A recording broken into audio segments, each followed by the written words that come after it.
Deus de amor e de poder, eu confio em Ti. Te entrego meus caminhos, tudo és para mim. Se o medo vem, não temerei, pois o Senhor comigo está. A paz nos dá, me alegrarei, pois o Senhor comigo está.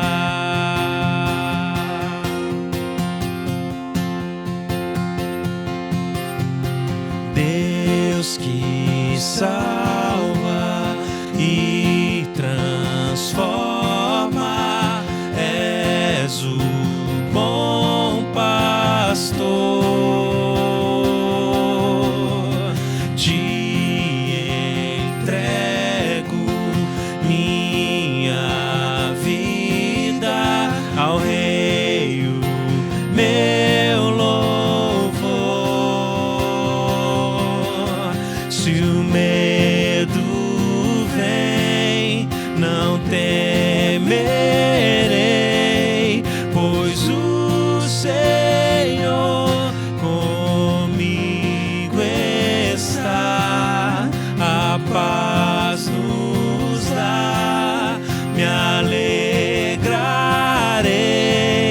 pois o Senhor comigo está.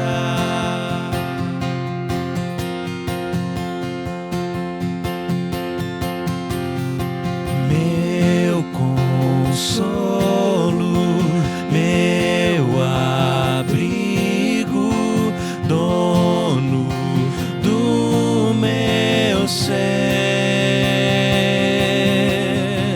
Deus de vida e verdade, tens todo poder. Se o medo vem, não temerei, pois o Senhor comigo está. A paz nos dá, me alegrarei, pois o Senhor comigo está.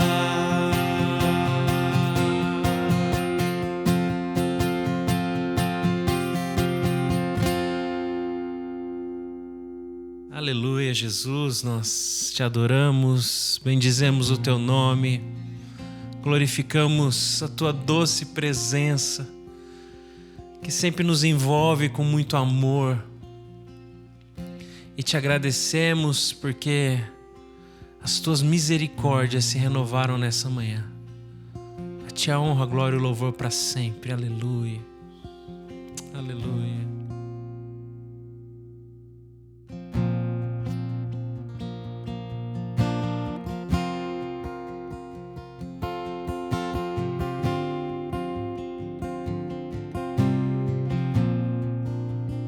Te adoramos, Jesus, por tudo que tu és. O coroamos, nosso Rei. Te agradecemos, Cristo, por teu amor por nós, e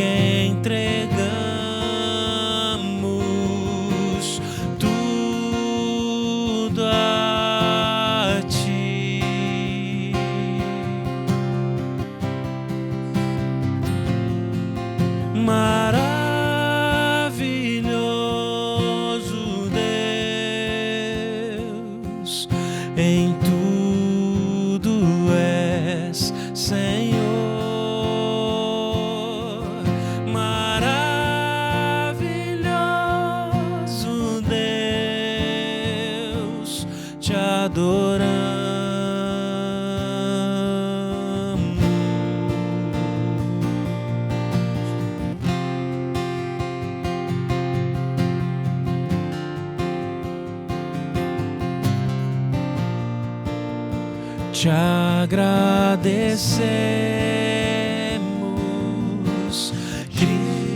Jesus, por tua provisão,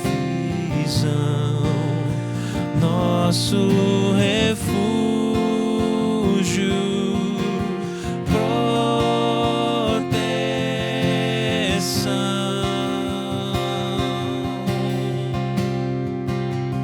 Te adoramos,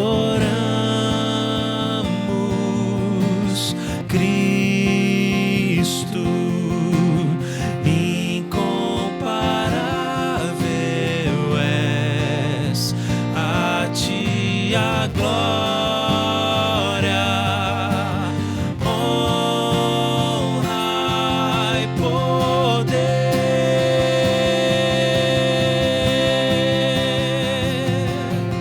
Maravilhoso Deus,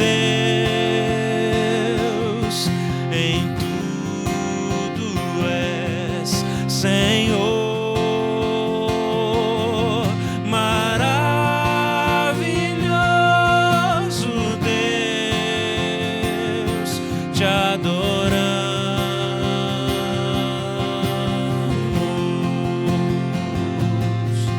Maravilhoso Deus, em tudo és Senhor. Maravilhoso Deus, te adoramos.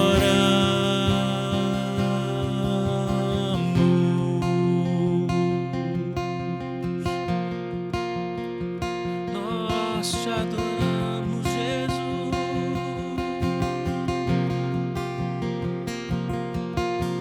Somos teus filhos, és nosso Senhor, povo escolhido para o teu louvor. Deus poderoso, nunca nos deixou, teu amor nunca falhará.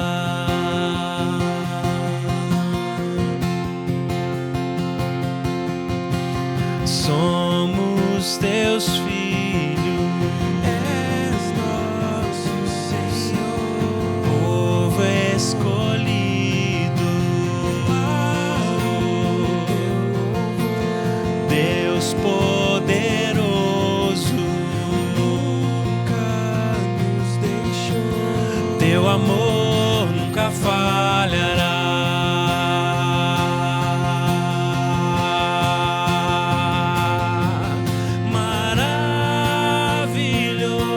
Maravilhoso Deus, em tudo és Senhor.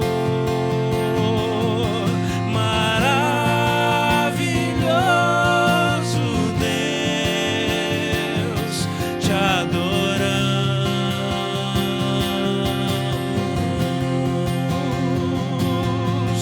Maravilhoso Deus, em tudo és Senhor. Maravilhoso Deus, te adoramos.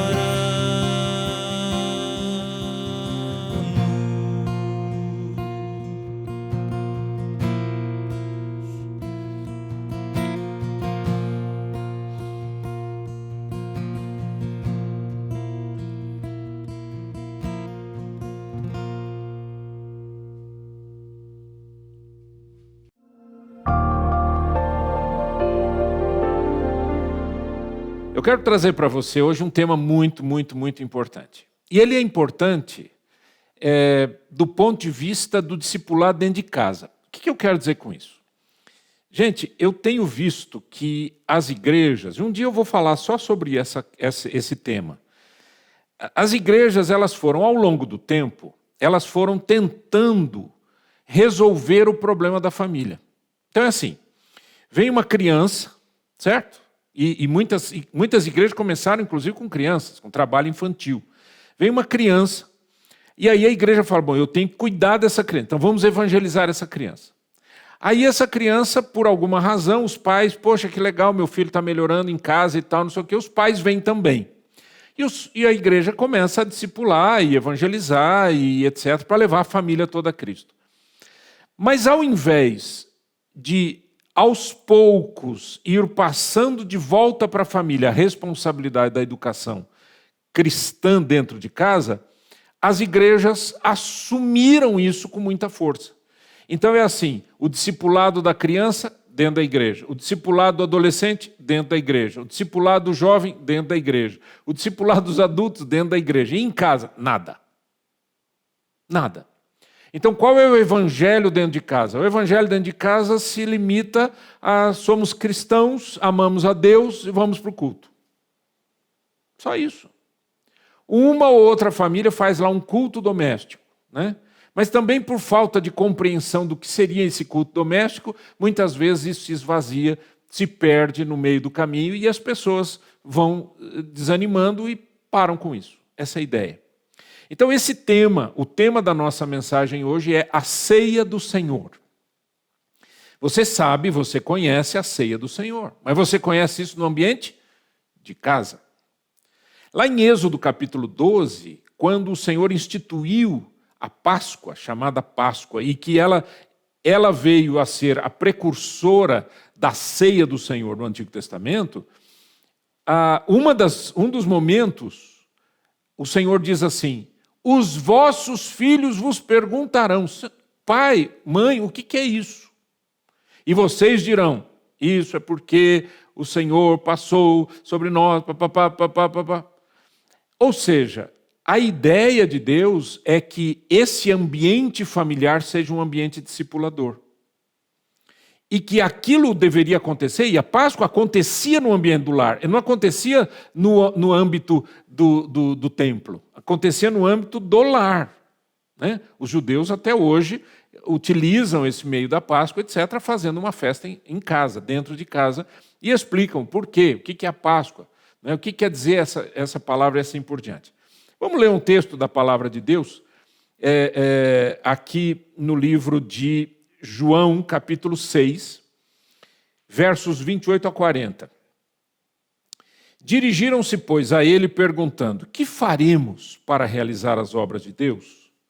Respondeu-lhes Jesus, a obra de Deus é esta, que creiais naquele que por ele foi enviado. Então lhe disseram eles, que sinal fazes para que o vejamos e creiamos em ti? Quais são os teus feitos? Nossos pais comeram maná no deserto, como está escrito, deu-lhes a comer pão do céu. Replicou-lhe Jesus, em verdade vos digo, não foi Moisés quem vos deu o pão do céu, o verdadeiro pão do céu é meu Pai quem vos dá. Porque o pão de Deus é o que desce do céu e dá vida ao mundo. Então lhe disseram, Senhor, dá-nos sempre desse pão. Declarou-lhes, pois, Jesus, eu sou o pão da vida. O que vem a mim jamais terá fome, o que crê em mim jamais terá sede. Porém, eu já vos disse que, embora me tenhais visto, não credes. Todo aquele que o Pai me dá, esse virá a mim. E o que vem a mim, de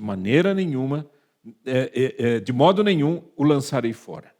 Porque eu desci do céu não para fazer a minha própria vontade, e sim a vontade daquele que me enviou. E a vontade de quem me enviou é esta, que nenhum eu perca de todos os que me deu. Pelo contrário, eu o ressuscitarei no último dia. De fato, a vontade de meu Pai é que todo homem que vir o Filho e nele crer tenha a vida eterna, e eu o ressuscitarei no último dia. Vamos ler, vamos orar. Pai, em nome de Jesus, essa é a tua palavra. E esse poder que emana da tua palavra, nós precisamos dele, Senhor, para compreendermos as Escrituras. Ajuda-nos em nome de Jesus. Amém. Muito bem, gente. Veja que nessa conversa de Jesus com os discípulos, o contexto dessa conversa é o contexto da multiplicação dos pães. Jesus havia multiplicado os pães e os peixes, né? E ele tocou a vida de milhares e milhares de pessoas com isso. O Senhor Jesus deu de comer à multidão. O pão e o peixe foram miraculosamente multiplicados. A multidão ficou tão impressionada e tão cheia de curiosidade que quis proclamá-lo rei. Em João 6,15 diz assim: sabendo, pois, Jesus que estavam para vir com o intuito de arrebatá-lo para o proclamarem rei, retirou-se novamente sozinho para o monte. Ou seja, você imagina a cena, gente, primeiro século. Uma dificuldade imensa, uma dificuldade enorme com uma série de coisas. Faltava muita coisa. Dali a pouco, os discípulos estão ali com Jesus e os discípulos dizem: Senhor, despede essa multidão, manda embora, esse povo aí está com fome. E Jesus falou: mas deem vocês de comer. Mas, Senhor, nós não temos dinheiro, não temos nada. O que vocês têm?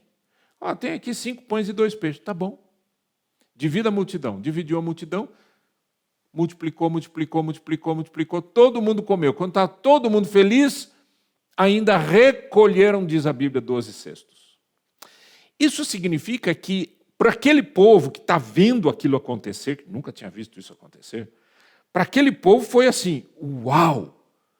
Nós precisamos desse homem cuidando da gente, nós precisamos desse homem como rei.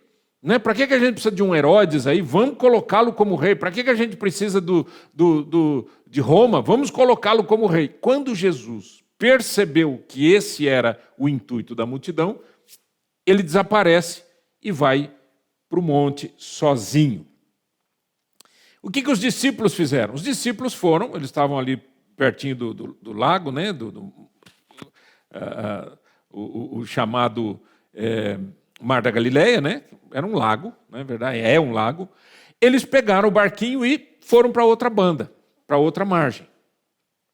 Então imagina a cena: Jesus não está aqui, Jesus está lá no monte, os discípulos pegam o barquinho, vão lá para outra margem. Pela madrugada, o Senhor Jesus, andando sobre as águas, encontra os discípulos no lago. Lembram desse texto? Ele anda sobre as águas e ali então ele entra no barco e eles chegam juntos do outro lado. Quando a multidão viu que nem Jesus nem seus discípulos estavam ali mais, imagina a cena, eles querem Jesus como rei, certo? Quando eles percebem, cadê Jesus? Sumiu. Cadê os discípulos? Também sumiu. Alguém fala: não, eles pegaram o barquinho aqui. Mas e Jesus? Não, Jesus não estava com eles. Mas como é que eles pegaram o barquinho? Onde está Jesus? Então vamos pegar o barquinho também, sei lá o que aconteceu, vamos pegar o barquinho e vamos atrás deles. Essa foi a cena. Eu estou tentando que você compreenda que existe uma cena por detrás, isso é importante. E a Bíblia diz no versículo 25: e tendo-o encontrado no outro lado do mar, lhe perguntaram: mestre, quando chegaste aqui? É certo? Eles não viram Jesus entrar no barco, eles não viram também o milagre de Jesus andar sobre a água. E a resposta de Jesus foi incrível. Versículos 26 e 27. Nós estamos em João 6, ok? Respondeu-lhe Jesus: em verdade vos digo, vós me procurais, não porque vistes sinais, mas porque comestes dos pães e vos fartastes. Trabalhai não pela comida que perece, mas pela que subsiste para a vida eterna, a qual o Filho do Homem vos dará, porque Deus o Pai o confirmou com o seu selo. Então, quando o pessoal está num bate-papo tentando, e aí, quando que o senhor chegou aqui? Já recebe essa resposta absolutamente clara, absolutamente direta. E essa conversa é que culminou com aquele texto primeiro que a gente leu. E alguns pontos eu quero considerar com você. Fique comigo aqui nessa... Não saia daqui, não pare de assistir, de participar dessa mensagem. Isso é muito importante. Primeira consideração: Jesus havia feito um milagre, ok? Ele multiplicou os pães e os peixes. E quando as pessoas foram impactadas com Jesus, quando Jesus disse: olha, vocês estão me procurando por causa do pão que vocês comeram e não pelos sinais, a pergunta daquele povo foi: que sinal fazes para que vejamos e creiamos em ti? Gente, chega a ser uma coisa absolutamente absurda e ridícula, não é verdade? Os caras viram que não tinha pão suficiente para comer, houve um milagre, o sinal aconteceu. Quando eles chegam da outra banda, eles perguntam para Jesus: que sinal fazes para que vejamos e creiamos em ti? Essa é a primeira coisa. Segundo, Jesus não entrou no barco com os discípulos, a multidão sabia disso, ficou sabendo disso. E mesmo assim ainda pediram um sinal. Quer dizer, como que ele chegou do outro lado? Verso 22, no dia seguinte a multidão que ficara do outro lado do mar notou que ali não havia senão um pequeno barco e que Jesus não embarcara nele com seus discípulos, tendo estes partido sós. Ora, se eles viram que não tinha mais barco, eles ficaram sabendo, certamente alguém falou, que Jesus não entrou no barco e que somente os discípulos foram para a outra margem. E quando eles vão para a outra margem, encontram Jesus. Escuta, aquele que fez a multiplicação dos pães chegou aqui miraculosamente também. De novo, eles perguntaram: que sinal faz? Aí a multidão vem falar do maná. Isso é uma defesa do ser humano, né? Toda vez que você é confrontado com a verdade, você tenta escapar e tenta se defender e dizer alguma coisa que eventualmente venha trazer a conversa para você, né? Ganhar alguns pontos. Então a multidão falou do maná. Né? Que sinal? Olha, Moisés fez um sinal, o maná caiu do céu. Eles haviam acabado, eu estou repetindo para a gente não esquecer disso, eles haviam acabado de ver um milagre. Aí eles pedem sinal e depois ainda vão falar de Moisés, que Moisés fez um sinal. Foi quando Jesus, então, disse que Moisés não vos deu o pão do céu, o verdadeiro pão do céu é meu Pai quem vos dá. Então Jesus vai tirar a mente deles, a conversa lá do Antigo Testamento e trazer para hoje. Por isso que Jesus vai falar que Ele é o pão do céu. O Pai deu para eles o pão e o pão é Jesus. Então Jesus quem é? É aquele que dá vida ao mundo. É aquele que gera vida. É aquele que alimenta com o alimento verdadeiro, que mata a fome do espírito, do coração, que satisfaz plenamente. Veja, ele diz, porque o pão de Deus é o que desce do céu e dá vida ao mundo. Um outro aspecto, Jesus declara que como Ele é o pão da vida, quem comer desse pão jamais terá fome ou sede. Ele disse, eu sou o pão da vida, o que vem a mim jamais terá fome e o que crê em mim jamais terá sede. Vocês perceberam o que Jesus fez? Jesus puxou toda a conversa para si e disse, eu sou a razão que vocês buscam sem saber.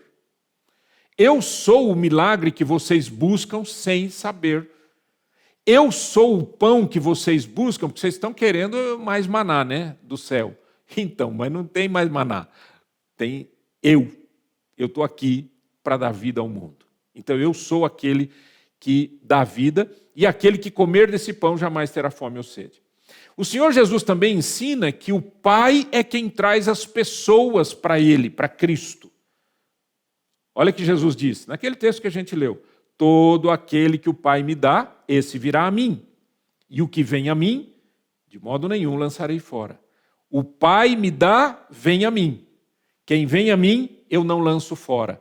Eu protejo, eu cuido, eu guardo. Você está protegido comigo. E que a vontade de Deus é a salvação das pessoas que se achegarem a Cristo. Então ele disse, a vontade de meu Pai é que todo aquele que vira o Filho e nele crer tenha vida eterna e eu ressuscitarei no último dia. Então aqui, só para dar uma primeira base para aquilo que a gente ainda vai falar, só nessa primeira base, o que a gente tem? Nós temos Cristo como sendo o centro de tudo. É o centro do milagre, é o centro da vontade do Pai, é enviado pelo Pai, é aquele que recebe aqueles que o Pai atrai a Ele, e é a verdade de Deus que traz vida ao mundo. Sem Cristo não há vida, sem Jesus não há salvação. Então até aqui nós estabelecemos essa conversa. Tudo bem até aqui, pessoal? Então vamos continuar.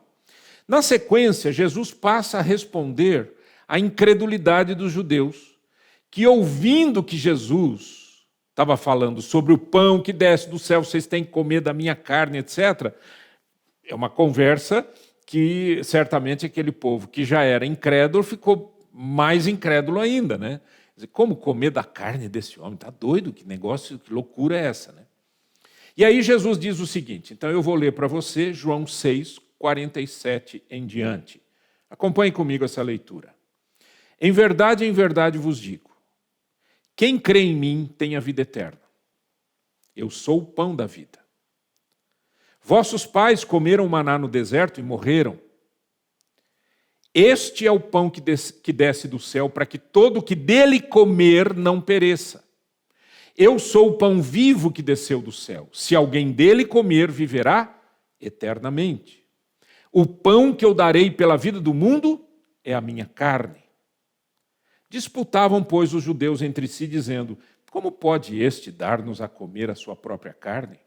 Respondeu-lhes Jesus, em verdade vos digo, se não comerdes a carne do Filho do Homem e não beberdes o seu sangue, não tendes a vida em vós mesmos. Quem comer a minha carne e beber o meu sangue tem a vida eterna, e eu ressuscitarei no último dia. Pois a minha carne é verdadeira comida, o meu sangue é verdadeira bebida. Quem comer a minha carne e beber o meu sangue permanece em mim e eu nele. Assim como o Pai que vive me enviou, e igualmente eu vivo pelo Pai, também quem de mim se alimenta, por mim viverá. Vamos parar aqui um minutinho, talvez você esteja confuso, e eu preciso explicar algumas coisas. A Bíblia se explica com a Bíblia, ok? Uma regra de hermenêutica é a interpretação, né? A hermenêutica bíblica é a Bíblia interpreta a Bíblia, ok? O que a gente tem na Páscoa? Na Páscoa a gente tinha um cordeiro que foi morto, para que as famílias, lá no Antigo Testamento, lá no Egito, para que as famílias daqueles que eram ali povo de Deus, não tivessem a 10ª praga. E a 10ª praga lá no Egito foi a morte dos primogênitos, certo? Por isso que a palavra Páscoa tem a ver com passagem. O Senhor disse, eu passarei pela casa, e na casa onde tiver o sangue passado na porta, eu passarei. Então aquela família está protegida. Tudo bem até aqui? Mas eu tinha um cordeiro que morreu. Esse cordeiro de 1 ano, macho sem defeito. Deveria ser analisado por 3 dias e pouco. 4 dias. Okay? Analisado para ver se ele não tinha defeito nenhum. Quando eu olho para o Novo Testamento, quem eu vejo? Eu vejo Jesus dizendo para João Batista, eu sou o cordeiro, João Batista dizendo a respeito de Jesus, eis aí o Cordeiro de Deus que tira o pecado do mundo. Então, se Jesus é o Cordeiro que tira o pecado do mundo, ele tem que ser macho, era macho, de 1 ano, no sentido de estar adulto. Jesus era adulto, porque ele tinha mais de 30 anos, já é considerado adulto, e tinha que ser examinado. Ele ficou 3 anos ministrando, então 3 anos e pouco ele ficou ministrando, aqueles 3 dias e pouco de análise, você também tem aqui uma representação importante. Agora, Jesus vai dizer, eu sou o maná de Deus, eu sou o pão que desce do céu. Quem comer da minha carne, vive. Quem beber do meu sangue, vive. Espera um pouco, mas Jesus não está falando de antropofagia, ele não está falando disso.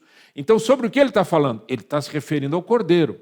A Páscoa era o cordeiro que era comido, a carne era comida. Né? Aquela comida era que deu força, na Páscoa lá do Egito, que deu força para o povo sair do Egito, porque eles comeram, a Bíblia diz, eles já deveriam comer vestidos, já com o cajado na mão, ou seja, na saída.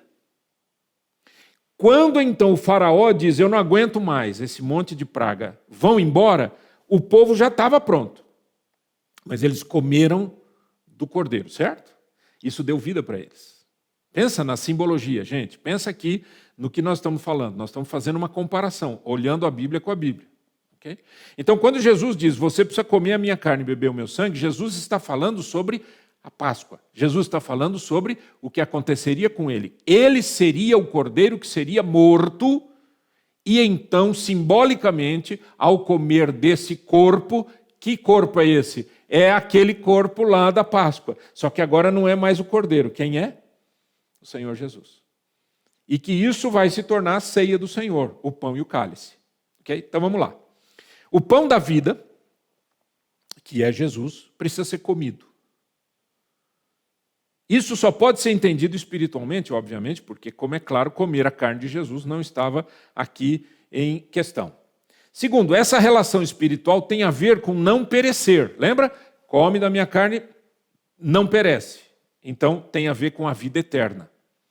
Ser ressuscitado no último dia, permanecer nele, ele em nós, isso tudo vai mostrando para a gente um andar com Deus. Então, quando uma pessoa entrega a sua vida a Cristo, e ela recebe a Cristo dentro de si, aquela vida que Cristo traz é uma vida que projeta-se para o último dia. O último dia é quando a gente estiver com o Senhor para sempre. Okay? Não é o meu último dia na terra, mas é quando eu estiver com o Senhor para sempre. Mas como isso pode ser entendido na prática, além da gente depositar a nossa fé em Cristo? Paulo nos explica isso. Olha que legal. Agora Paulo, o apóstolo Paulo, vai nos explicar isso em 1 Coríntios capítulo 11. 1 Coríntios capítulo 11. Porque eu recebi do Senhor o que também vos entreguei.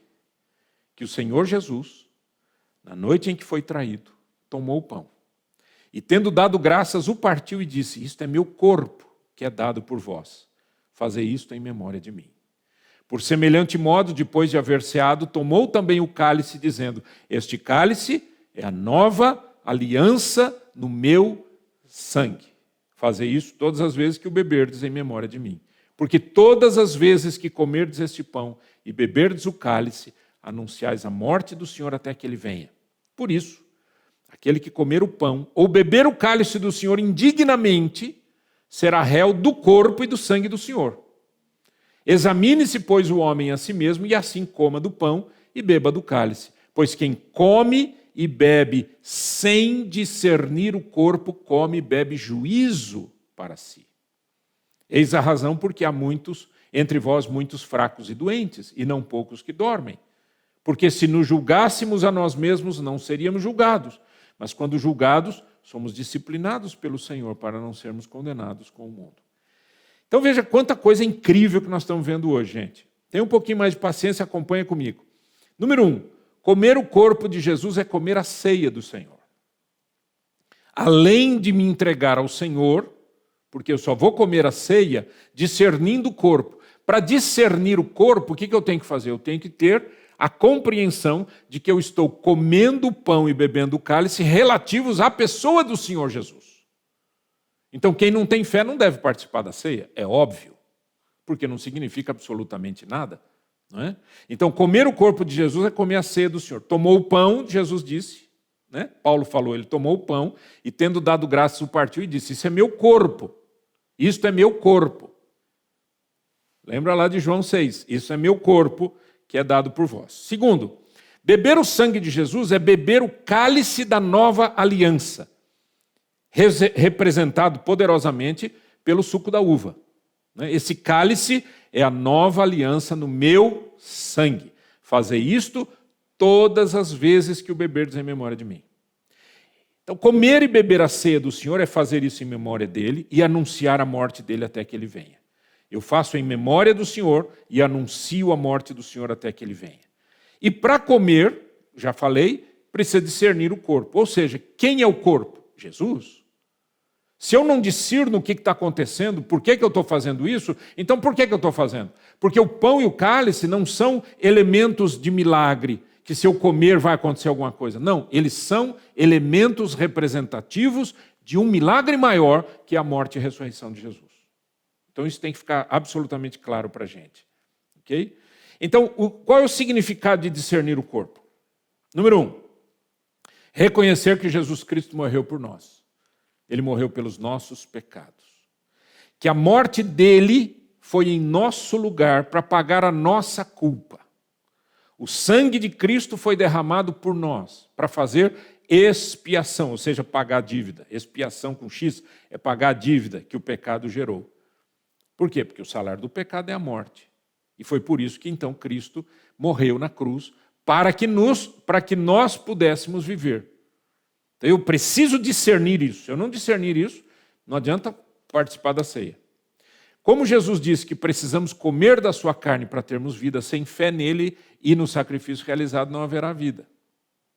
Certo? Então, eu vou comer o pão lembrando de Cristo Eu vou comer o pão na expectativa de que aquele pão, ele não vai virar Cristo dentro de mim, não é isso. Mas ele é a representação bíblica, clara, definida pelo Senhor. Não é uma invenção humana. Foi Jesus quem falou sobre isso. Outra coisa, discernir o corpo é reconhecer que Jesus ressuscitou e está vivo. Por isso ele está presente na ceia. Por isso ele está presente no nosso coração. A sua morte foi pelos nossos pecados e a ressurreição foi para nos ativar um caminho santo a ser trilhado por nós. Somos justificados, perdoados e conduzidos a viver uma vida justa diante dele. Por isso que Paulo fala, né? Romanos capítulo 4, verso 25, ele morreu por causa dos nossos pecados, ressuscitou para a nossa justificação. Eu posso viver uma vida nova com ele. Então eu preciso discernir isso. Se eu não discernir isso, se eu não tiver fé nisso, a ceia perde o valor. Aí é um pedaço de pão com um pouquinho de suco de uva, certo? Então, para se comer a ceia do Senhor, é preciso uma autoanálise. Por isso que Paulo fala, examine-se, pois, o homem a si mesmo, e então coma do pão e beba do cálice. Essa autoanálise, isso que é gostoso, é maravilhoso, não é eu fazer análise de você, não é eu apontar o dedo para você, é eu apontar o dedo para mim. Olhar para dentro da minha vida e olhar para dentro de mim e dizer o que é que está acontecendo, quem eu sou, eu estou vivendo certo, eu estou vivendo errado e assim por diante. Então, quando Jesus falou sobre a sua carne, ele estava falando sobre a sua morte, a sua encarnação, primeiro, né, a sua vida, a sua morte e a sua ressurreição, seu sofrimento, etc., a ressurreição. Mas quando ele falou do sangue, Jesus citou e disse, este cálice é a nova aliança no meu sangue. Essa palavra é importante, nova aliança. A Bíblia inteira é um livro de alianças. Ok? Nós temos aliança desde o Éden, aliança com Noé, aliança com Abraão. Nós temos várias alianças que foram acontecendo ao longo da Bíblia e que Deus fez com certas pessoas, etc. Mas agora é a nova aliança. Mas quando ele cita a palavra aliança, eu preciso compreender que a palavra aliança tem significado importante. Eu preciso saber o que é que está acontecendo. E para eu entender isso, eu preciso lembrar que toda aliança tem 3 aspectos. Está acompanhando comigo aqui? 3 aspectos. Palavras, sangue e selo. Ok. O que são as palavras? As palavras são as promessas. Toda aliança é feita base de promessa. Eu vou fazer isso, você faz isso. Toda aliança tem palavra, tem promessas, tem termos, tem juramentos e tem o registro. Então nós temos tudo isso registrado nas Escrituras. Olha que lindo isso tudo. Então, palavras. Segundo, eu tenho sangue. O sangue, sacrifício, eu tenho que ter um mediador, quer dizer, alguém que fez essa mediação, esse sacrifício, e o santuário. E o selo, eu tenho a autenticidade do selo e a garantia. Estão acompanhando comigo? Palavras, sangue e selo. Isso de um modo geral, né, sem entrar em detalhes. Vamos pensar na palavra nova aliança. A nova aliança traz, as palavras da nova aliança são perdão, justificação, regeneração, confiança na salvação, santificação, adoção de filhos, glorificação, são todas palavras relativas à aliança. Elas acontecem por causa da aliança de Deus conosco através de Jesus. Jesus é o mediador desta aliança. As promessas todas estão ao redor. Os termos desta aliança, eu tenho arrependimento, fé e obediência e amor. Sem arrependimento não existe vida com Deus e assim por diante. Pensando no sangue humano, por exemplo. O sangue é o que carrega a vida, através das células no corpo. O sangue é que leva a morte para longe das células quando limpa. Né? Você tem o sangue, não vou entrar em detalhes aqui, também não é a minha área para mexer nisso. E é uma analogia ao sangue de Jesus que nos limpa e nos purifica. Então, quando a gente pensa em sangue, a gente tem que pensar nessa realidade, que traz vida, leva embora a morte, traz purificação. Pensando nisso e nas palavras do Senhor Jesus, o que a gente tem? Jesus disse assim, em verdade vos digo, se não comerdes a carne do Filho do Homem e não beberdes o seu sangue, não tendes vida em si mesmo, em vós mesmos. Também o sangue leva embora a morte, a gente falou, né? Tira as toxinas. Muito bem. O que Jesus falou? Este é o pão que desce do céu para que todo o que dele comer não pereça, não morra. Então a morte é afastada. E o apóstolo João declarou, se porém andarmos na luz, como ele na luz está, mantemos comunhão uns com os outros, e o sangue de Jesus, seu Filho, nos purifica de todo o pecado. O poder do sangue. Então o sangue é aquele que traz vida, é aquele que limpa, purifica, tira as toxinas, tira a morte. Esse é o sangue, né, tanto humano quanto agora espiritualmente o sangue de Jesus. Então o que o sangue de Jesus faz? Ele nos purifica de todo o pecado, ele nos justifica, lembrando, por exemplo, Romanos 5:9. Logo, muito mais agora, sendo justificados pelo seu sangue, seremos por ele salvos da ira. Ele nos redime, ele paga o preço da dívida, lembrando Efésios 1:7, no qual temos a redenção pelo seu sangue, a remissão dos pecados, segundo a riqueza da sua graça. Quarto, ele nos reconcilia e nos dá paz com Deus, Colossenses 1:20, e que havendo feito a paz pelo sangue da sua cruz, por meio dele reconciliasse consigo mesmo todas as coisas, quer sobre a terra, quer nos céus. Em quinto lugar, ele nos dá acesso ao Pai. Efésios 2:13, mas agora em Cristo Jesus, vós que antes estáveis longe, fostes aproximados pelo sangue de Cristo. Veja quanto... Gente, eu peguei apenas alguns significados, em alguns versos, sobre o que o sangue de Cristo faz.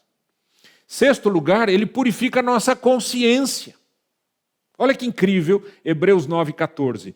Muito mais o sangue de Cristo, que pelo Espírito eterno a si mesmo se ofereceu sem mácula a Deus, purificará a nossa consciência de obras mortas, para servirmos ao Deus vivo. Deus, quando você se entrega a Cristo, ele faz um milagre dentro de você tão incrível que aquilo que você viveu, ainda que você se lembre das coisas erradas, elas perdem completamente o efeito. E todo o desejo. Há uma purificação da sua mente para viver e servir ao Deus vivo.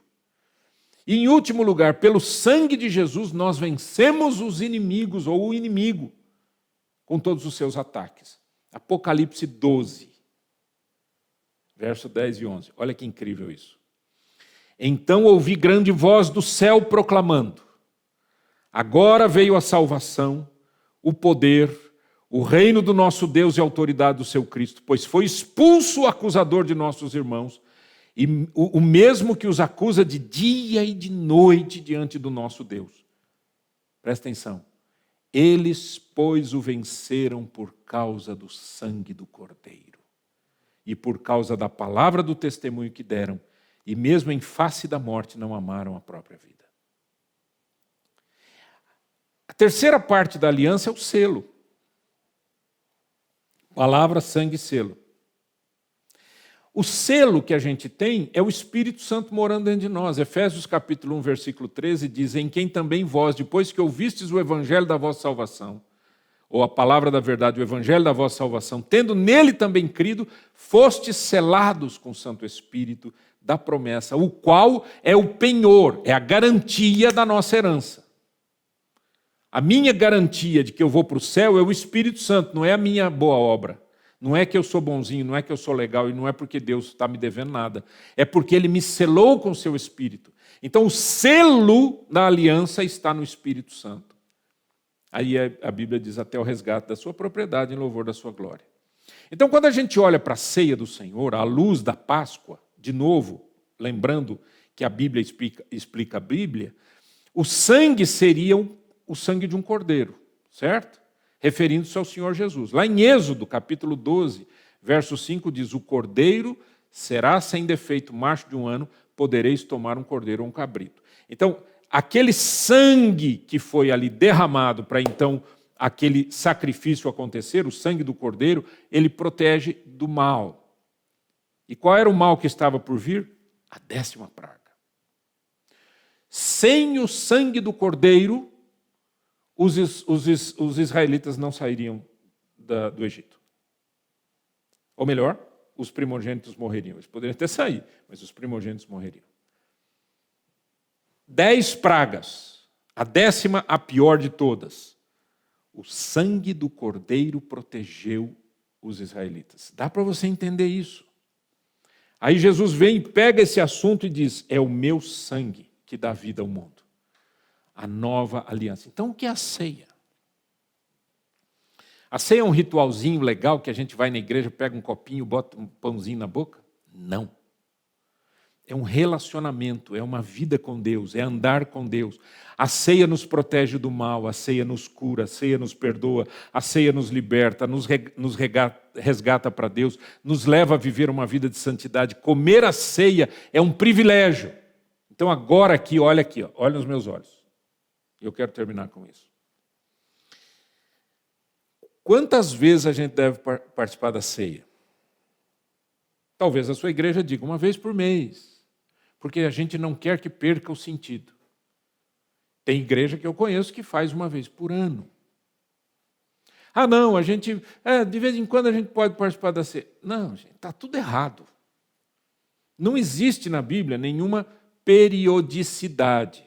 A única periodicidade que a gente tem é da Páscoa, mas não da ceia do Senhor. A ceia do Senhor, a única coisa que a gente tem é Jesus dizendo assim: todas as vezes que comerdes este pão e beberdes esse cálice, anunciais a morte do Senhor até que Ele venha. Todas as vezes. Então, o que é todas as vezes? E agora eu vou falar aqui de pastor para ovelha.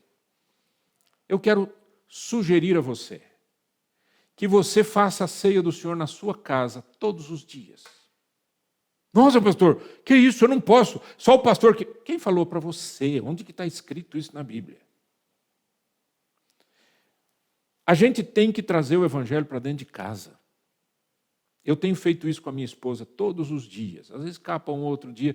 Todos os dias nós temos sentado, lido a Bíblia, orado, participado da ceia do Senhor. Quando a gente participa da ceia, a gente vê o pãozinho ali e o cálice, o que a gente lembra? Tudo isso que eu acabei de falar, que eu não vou repetir. E com toda essa bagagem, nós adoramos ao nosso Deus. Imagine você fazer isso todo dia com a sua família. Ah, pastor, eu não vou fazer todo dia, sabe por quê? Porque meu pastor falou que se a gente fizesse todo dia, a gente perde o sentido. Perde o sentido se você transformar isso numa coisa automática. Mas quem falou que você precisa transformar isso automaticamente? Transforme esse momento em um momento de adoração e de serviço. Explique para os seus filhos, deixe os seus filhos participarem com você. Explique para eles o que é que está acontecendo, por quê? Eu sei que eu falei um pouco longamente nessa mensagem, mas essa mensagem é para ficar o resto da sua vida no seu coração e na sua mente e na sua família. Vamos orar. Ó Deus, que o teu nome seja glorificado em tudo e em todo o tempo, e que a ceia do Senhor tenha um novo significado para cada um de nós, em nome de Jesus. Amém e amém.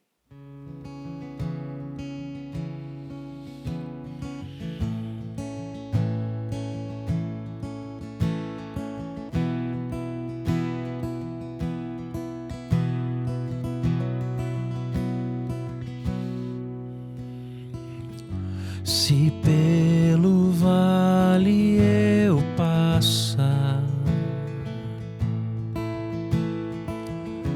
não temerei, comigo estás.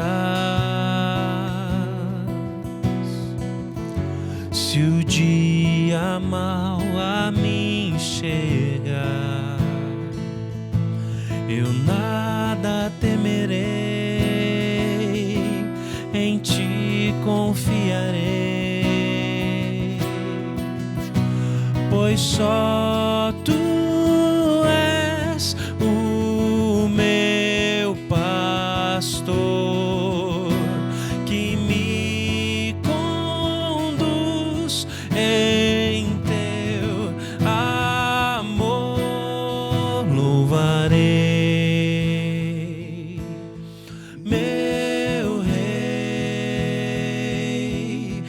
Jesus, o Salvador,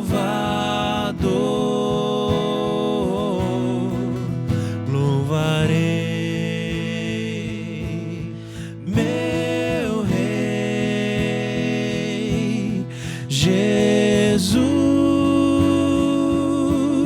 Senhor.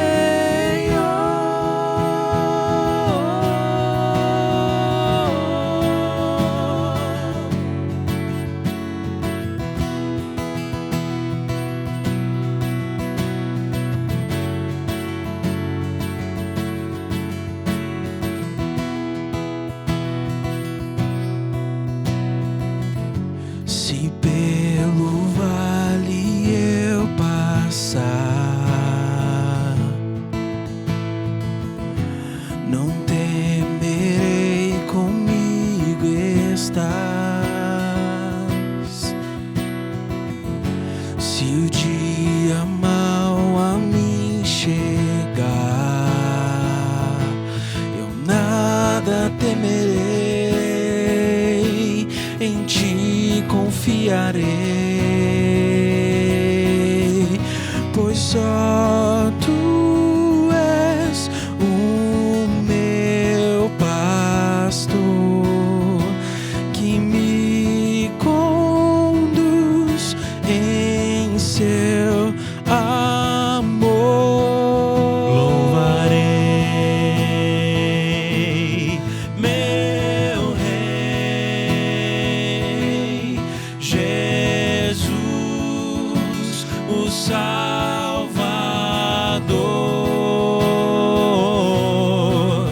Louvarei, meu Rei, Jesus,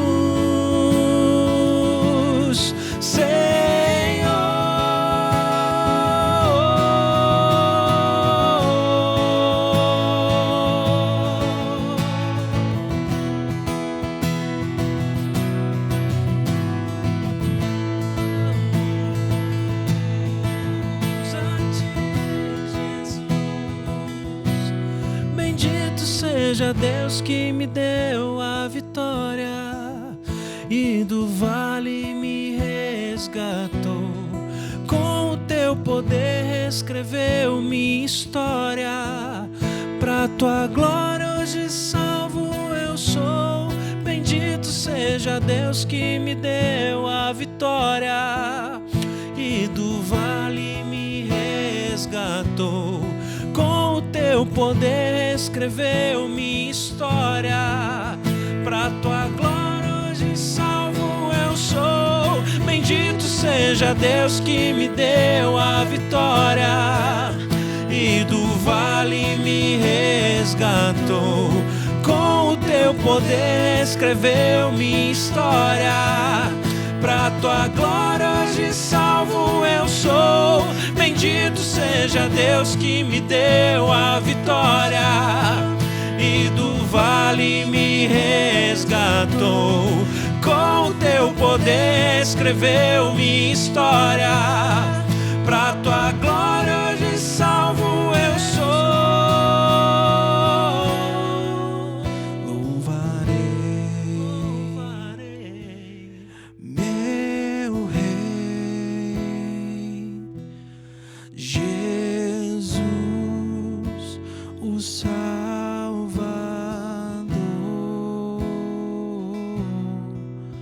Louvarei, meu Rei, Jesus, o Senhor.